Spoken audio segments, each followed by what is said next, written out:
بسم اللہ الرحمن الرحیم۔ السلام علیکم ورحمۃ اللہ وبرکاتہ۔ نہیں سمراٹ، تمام مصاحبوں نے بیک زبان کہا۔ ابھی ہمارے ترکش میں آخری تیر باقی ہے۔ ملتان کے جنگلوں میں رہنے والا جوگی تیج ناتھ بڑا صاحب کمال انسان ہے۔ کچھ لوگ اس کی روحانی طاقت کا ذکر کرتے ہوئے کہتے ہیں کہ اگر وہ ہاتھ کا اشارہ کر دے تو پورے جنگل میں آگ لگ جائے۔ آپ بھی جوگی تیج ناتھ کو طلب کیجیے۔ ہمیں یقین ہے کہ وہ صحرا نشین انسان چند لمحوں میں نظام شاہ کی تمام جادوئی طاقتیں فنا کر دے گا۔ شدید مایوسی کی ظلمتوں میں جوگی تیج ناتھ کی ذات روشنی کی ایک تیز لکیر تھی۔ جے پال کی برباد شدہ حسرتیں روشنی کی اس لکیر کو کسی فانوس یا قندیل کی طرح دیکھنا چاہتی تھی۔ اپنے اسی جذبے کے زیر اثر راجہ جے پال نے اسد شرازی کو بھی طلب کر لیا اور مصاحبوں سے مخاطب ہوتے ہوئے بولا، تم سب لوگ اسی وقت ملتان چلے جاؤ اور اس کے سامنے تمام صورتحال بیان کر ڈالو۔ جوگی سے کہو کہ وہ ہماری خدمت میں حاضر ہو کر یہ مذہبی فریضہ انجام دے۔ اگر وہ اپنی کوششوں میں کامیاب ہو گیا تو ہم اس پر اپنے الطاف و کرم کی بارش کر دیں گے۔ راجہ جے پال کا حکم سنتے ہی اسد شرازی اور دوسرے مشیر برق رفتار گھوڑوں پر بیٹھ کر ملتان کی طرف روانہ ہو گئے اور گھنے جنگل میں پہنچ کر جوگی تیج ناتھ سے ملے۔ جب اسد شرازی نے اپنی فطری چرب زبانی سے کام لیتے ہوئے براہمن حکمران کی دلی خواہش کا اظہار کیا تو جوگی تیج ناتھ انتہائی غضبناک نظر آنے لگا۔ میں کیوں جاؤں اس بھکاری کے پاس؟ جوگی تیج ناتھ کے لہجے سے آگ برس رہی تھی۔ کیا کبھی شہنشاہ بھی گداگروں کے در پر جاتے ہیں؟ تم لوگ غور سے سن لو کہ کچھ دن پہلے مجھے میری ریاضت نے تمہاری دنیا سے بے نیاز کر دیا تھا، مگر جب سے میں نے اسلام قبول کیا ہے میں اپنے آپ کو شہنشاہ سمجھنے لگا ہوں۔ جوگی کے اس انکشاف پر اسد شرازی اور جے پال کے مشیروں کو سکتہ سا ہو گیا۔ جوگی، کیا تم اپنا دھرم بیچ چکے ہو اور گمراہوں کی قطار میں شامل ہو گئے ہو؟ اسد شرازی نے لڑکھڑاتی ہوئی زبان میں کہا۔ یہ تو کہہ رہا ہے لعنت زدہ انسان؟ جوگی تیج ناتھ کے لہجے میں شدید نفرت و حقارت پوشیدہ تھی۔ تو کچھ بھی کر لے، پھر تیرا انجام بڑا بھیانک ہوگا۔ یہ کہہ کر تیج ناتھ راجہ جے پال کے دوسرے مشیروں سے مخاطب ہوا۔ اپنے بھکاری آقا سے کہہ دینا کہ اگر وہ ایک خدا پر ایمان لے آئے اور نظام شاہ سے اپنی گستاخیوں کی معافی مانگ لے تو پھر اس کے تخت و تاج بھی محفوظ رہیں گے اور اس کی آخرت بھی سنور جائے گی۔ اگر اس نے ایسا نہیں کیا تو ایک دن بڑی ذلت کی موت مارا جائے گا۔ اسد شرازی اور دوسرے مشیر ناکام و نامراد واپس لوٹ گئے۔ سادھو نند لال کی طرح جوگی تیج ناتھ بھی ہندوؤں کے ہزاروں دیوتاؤں پر یقین نہیں رکھتا تھا۔ یہی وجہ تھی کہ وہ ذات واحد کو تلاش کرتا ہوا ملتان کے جنگلوں میں روپوش ہو گیا تھا۔ پھر جب پہلی بار امیر سبکتگین اس علاقے پر حملہ آور ہوا تو نند لال کی طرح تیج ناتھ بھی والی غزنی سے ملا تھا اور مسلمانوں کے ایک خدا پر ایمان لے آیا تھا۔ اس کے بعد نند لال مجاہدین اسلام کے ساتھ غزنی چلا گیا، مگر جوگی تیج ناتھ اپنے آبائی وطن میں ہی ٹھہر گیا۔ اس نے امیر غزنی سے کہا تھا کہ وہ اس مقام پر رہ کر بھٹکے ہوئے انسانوں کو سیدھا راستہ دکھانے کی کوشش کرے گا۔ پھر جب مسلمانوں کا فاتح لشکر غزنی کی طرف لوٹ گیا تو جوگی تیج ناتھ نے پورے زور و شور کے ساتھ اپنے منصوبے کا آغاز کر دیا۔ وہ روزانہ فجر کی نماز ادا کرنے کے بعد جنگل سے باہر آتا اور ملتان کے مضافاتی علاقوں میں بسنے والے دیہاتی باشندوں کو اسلام کا پیغام سناتا، مگر صدیوں سے بت پرستی کی زنجیروں میں جکڑے ہوئے سادہ لو انسان تیج ناتھ کی اجنبی آواز سن کر اپنی سماعتوں کے دروازے بند کر لیتے، یہاں تک کہ تیج ناتھ بری طرح جھنجھلا جاتا اور ملتان کے دیہاتیوں کو مخاطب کر کے کہنے لگتا، اگر تم میری پھولوں اور شبنم جیسی زبان نہیں سمجھو گے تو پھر ایک دن آنے والے تمہیں شمشیروں کی زبان میں سمجھائیں گے، مگر افسوس اس وقت کچھ بھی باقی نہیں بچے گا، سب کچھ راکھ ہو چکا ہوگا۔ پتھر کے پجاری اس شیشہ نما انسان کی باتیں سن کر قہقہے لگاتے اور بڑے جارحانہ انداز میں کہتے کہ تیج ناتھ پاگل ہو گیا ہے اور اس کے دل و دماغ پر ناپاک روحوں نے سایہ کر لیا ہے۔ پھر اسی دوران راجہ جے پال کے مشیر ایک گراں بہا انعام کی پیشکش لے کر تیج ناتھ سے ملے، مگر اس نے انہیں اس طرح اپنے آپ سے دور کر دیا جیسے کوئی شخص کسی خارج زدہ کتے کو پتھر مار کر بھگا دیتا ہے۔ پھر جب اسد شرازی اور دوسرے مشیروں نے تیج ناتھ کے مسلمان ہونے اور راجہ جے پال کو بھکاری کہہ کر پکارنے کے واقعات پوری رنگ آمیزی کے ساتھ سنائے تو براہمن حکمران غصے سے پاگل ہو گیا۔ امیر سبکتگین اور محمود غزنوی سے شکست خوردہ ہندو راجہ اپنی ہار کا ماتم کر رہے تھے، مگر وقت کس کے لیے تھمتا ہے، وہ اپنی رفتار سے آگے بڑھ رہا تھا۔ امیر غزنی مختلف نوعیت کے محاذوں پر برسر پیکار رہا۔ اسی دوران بخارا کی سرزمینوں پر مار کا بھی رونما ہوا۔ وہاں سے مدد کے لیے پکارنے والے کو جب والی غزنی نے لبیک کہا تو اس نے دعا دیتے ہوئے کہا، سبکتگین، تم نے ایک مجبور انسان کی عزت کر کے ثابت کر دیا کہ تم عزیزوں کے عزیز اور شریفوں کے شریف ہو۔ اللہ تمہاری عزت و شرف میں مزید اضافہ کرے۔ پھر امیر نوح اور سبکتگین امیر فائق کی سرکوبی کے لیے بخارا کی طرف روانہ ہوئے۔ اس وقت فائق ابو علی حجوری کے پاس پناہ گزین تھا۔ جب ان دونوں کو امیر نوح اور امیر سبکتگین کے ارادوں کی خبر ہوئی تو وہ سخت پریشان ہوئے اور انہوں نے فخر الدولہ ویلمی سے فوجی امداد کی درخواست کی۔ فخر الدولہ ویلمی پہلے ہی امیر سبکتگین کی بڑھتی ہوئی طاقت سے ہراساں تھا، اس لیے اس نے سیاسی پیش بینی کے طور پر اس موقع کو غنیمت جانا اور ابو علی حجوری اور امیر فائق کی مدد پر آمادہ ہو گیا۔ یہ ایک سیاسی تجارت تھی اور فخر الدولہ ویلمی اس کا بھرپور سود وصول کرنا چاہتا تھا۔ امیر ابو علی حجوری اور امیر فائق ایک لشکر جرار لے کر امیر نوح اور امیر سبکتگین سے مقابلہ کرنے کے لیے آگے بڑھے۔ انہیں اپنی بے پناہ فوجی طاقت پر اس قدر بھروسہ تھا کہ وہ مقابل کو ایک کمزور اور بیمار و ضعیف سمجھ رہے تھے۔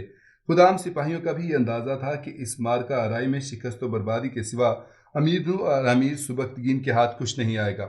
بظاہر دونوں لشکروں میں طاقت کا کوئی توازن موجود نہیں تھا، اس لیے دیکھنے والے امیر نوح اور امیر سبکتگین کی شکست کی پیشگوئی کر رہے تھے۔ امیر سبکتگین نے اس فوجی عدم توازن کو نظر انداز کرتے ہوئے جنگ کے لیے ایک وسیع میدان کا انتخاب کیا۔ پھر میمنہ اور میسرہ کو سپاہیوں سے آراستہ کر کے خود امیر نوح اور اپنے بیٹے محمود کے ساتھ لشکر کے درمیان میں کھڑا ہو گیا۔ پھر جب دونوں جانب صف آرائی کے بعد جنگ شروع ہوئی تو ابو علی حجوری کا میمنہ اور میسرہ امیر کے دونوں دستوں پر غالب آ گیا۔ یہ انتہائی سنگین لمحات تھے۔ ابو علی حجوری کے سپاہیوں کی الغار قیامت خیز تھی، اس لیے امیر نوح کے لشکر کے قدم اکھڑنے لگے۔ عین ممکن تھا کہ بذات جنگ الٹ جاتی، مگر اچانک ابو علی حجوری کے ایک سردار ابن قابوس نے لشکر کے قلب سے نکل کر حملہ کیا اور پھر جب وہ دونوں صفوں کے درمیان پہنچا تو اس نے اپنی سپاہ پیچھے کی طرف کر لی اور امیر نوح کے سامنے حاضر ہو کر بآواز بلند بولا، امیر، میں ان دونوں سے بیزار ہوں۔ ابن قابوس کا اشارہ ابو علی حجوری اور امیر فائق کی طرف تھا۔ یہ دونوں خود غرض اور بدعہد حکمران ہیں، اس لیے ملت اسلامیہ کو ان سے کوئی فائدہ نہیں پہنچ سکتا۔ اگر اجازت دیں تو میں آپ کی طرف سے جنگ کروں، یہ میرے لیے بڑا اعزاز ہوگا۔ بہت ممکن ہے کہ میدان جنگ میں مارا جاؤں، مگر مرتے وقت مجھے یہ اطمینان ضرور حاصل ہوگا کہ میں نے اپنی زندگی کے آخری لمحات میں شریف النفس انسانوں کا ساتھ دیا۔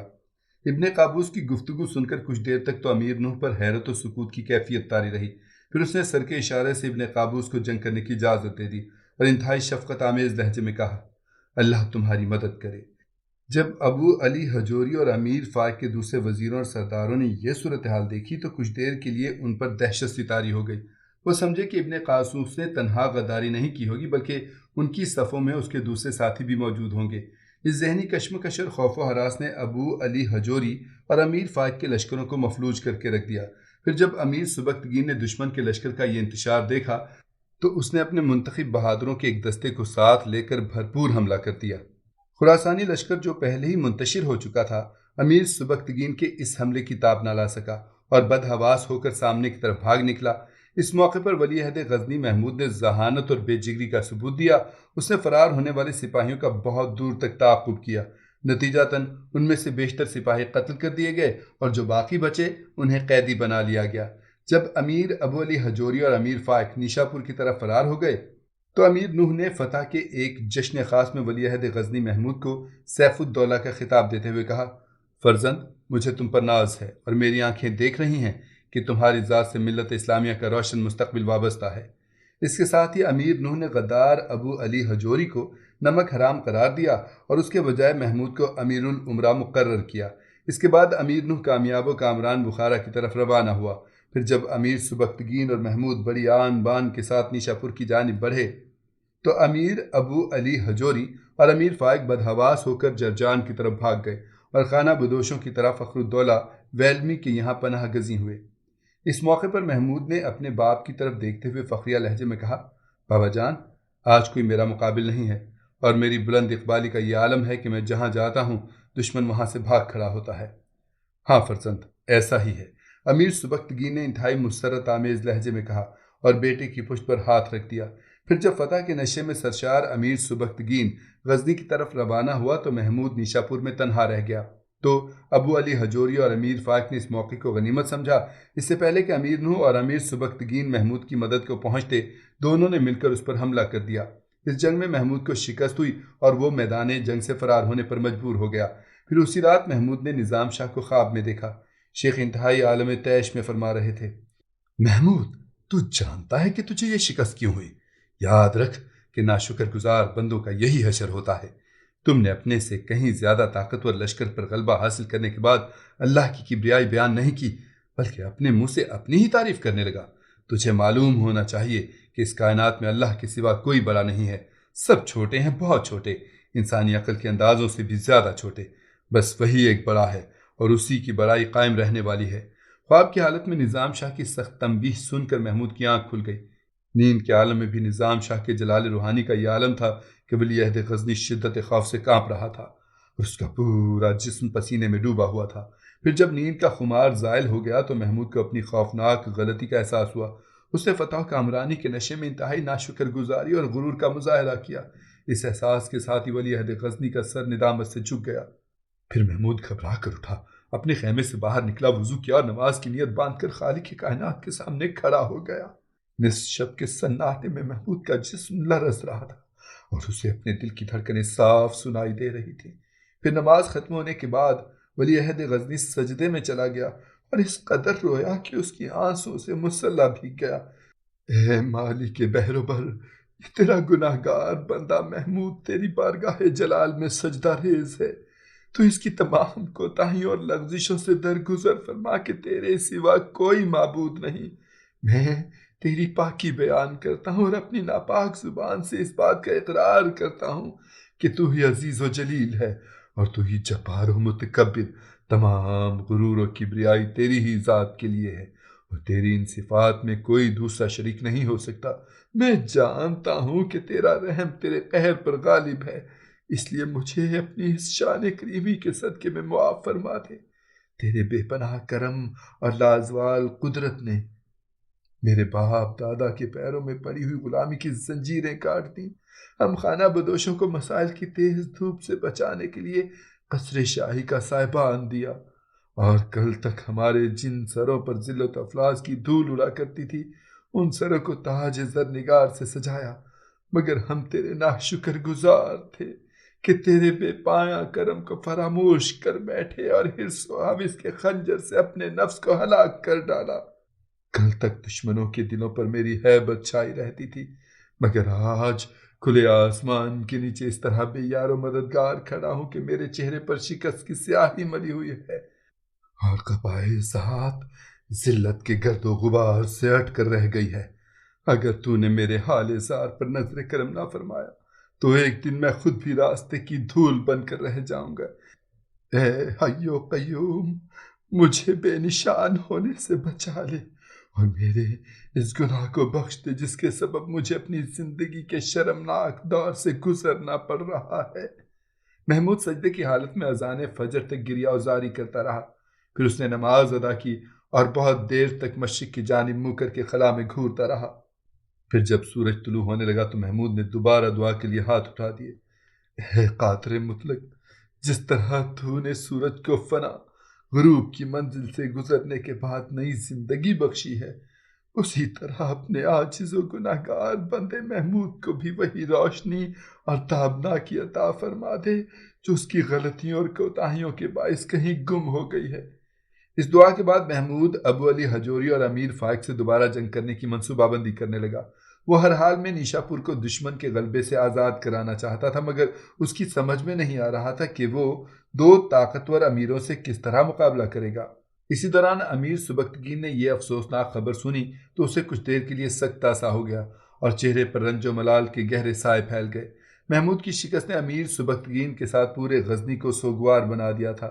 دارالحکومت کے ایک ایک گھر کے در و دیوار پر اس طرح اداسی چھائی ہوئی تھی جیسے پورا غزنی ماتم کدا بن گیا ہو، اور اس سرزمین میں بسنے والے ایک ایک فرد کا چہرہ اس طرح اترا ہوا تھا جیسے کوئی اس کا قریبی عزیز مر گیا ہو۔ اس خبر نے نگار خانم کو اس قدر شکستہ کر دیا تھا کہ وہ دن بھر روتی رہی۔